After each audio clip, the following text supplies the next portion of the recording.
వాళ్ళు but yes అంటే ప్రసాద్ బెహ్రా గారు మీ గురించి బొత్తోడా ప్రసాద్ బెహ్రా బొత్తోడు అలియాస్ ప్రసాద్ బెహ్రా బొత్తోడు అయితే పరామర్శకి ఎందుకు వచ్చారండి? ఈ ప్రతాప్ బాగుపడడం నాకు ఇష్టం లేదు.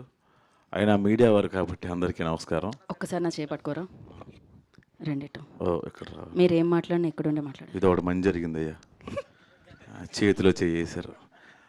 అలాగే మళ్ళీ ఇన్నిసార్లు దీంట్లో రీటేకులు లేవు. ఇంకా ఆ తర్వాత ఆవిడని పంపిస్తాను నేను. ఇందాక వచ్చారే పైకి ఆవిడ వచ్చిన ఎవరైనా పోలీసులా కాదా? భయం.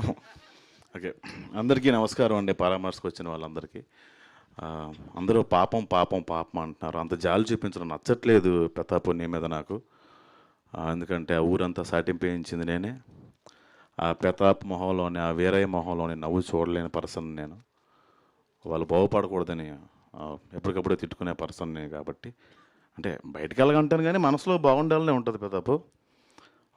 17 తారీఖున ఈ సమస్యకి సొల్యూషన్ ఏం జరిగింది, అసలు ప్రతాప్ చేసిన పాపాలు ఏంటి, పాపాలు ఏం ఏం ఏం పాపాలే చేశారండి. నేను చూసిన బొత్తోడు చూసిన పాపాలే. సో ఆ పాపాలేంటి 17 తారీఖున చూడబోతున్నారు. అండ్ ఈ అవకాశం ఇచ్చిన ప్రతి ఒక్కరికి, డైరెక్టర్ దుర్గా నరేష్ గారికి, నితిన్ గారికి, అండ్ రుద్ర గారికి, రాకేష్ గారికి, ఎంత మంచి పాటను అందించిన రాధా గారికి, అండ్ మీరు పాడుతుంటే గూస్బంప్స్ వచ్చేసారు ఇందాక. అండ్ అవసరాలు శ్రీనివాస్ అన్నకి, అందరికీ పేరు పేరున థ్యాంక్ యూ. అండ్ విశ్వ గారికి థ్యాంక్ యూ సో మచ్ అండి. Thank you. ఏప్రిల్ 15న థియేటర్లో కలుద్దాం, మనస్ఫూర్తిగా నవ్వుకుందాం. Thank you.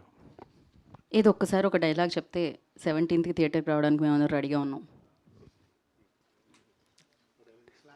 పాపం స్లాంగ్ బొత్తోడు డైలాగ్ కావాలి మాకు. ఎస్,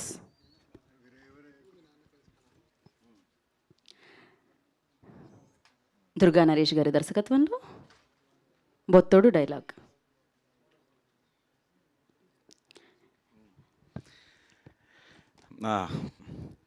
ఇక ప్రతాప్, మేము కూడా ఇత్తనాలు బిజినెస్ మొదలెట్టాం.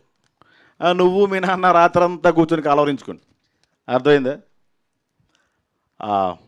బొత్తోడు ఇత్తనం బలమైన ఇత్తనం. ఓకే అండి, thank you so much. Me like super సక్సెస్ఫుల్గా ఈ సినిమా కూడా మీ లిస్ట్లో జాయిన్ అయిపోతుంది గట్టిగా నమ్ముతున్నాం మేము. ఇప్పుడు రాధాకృష్ణ గారు మాట్లాడతారు.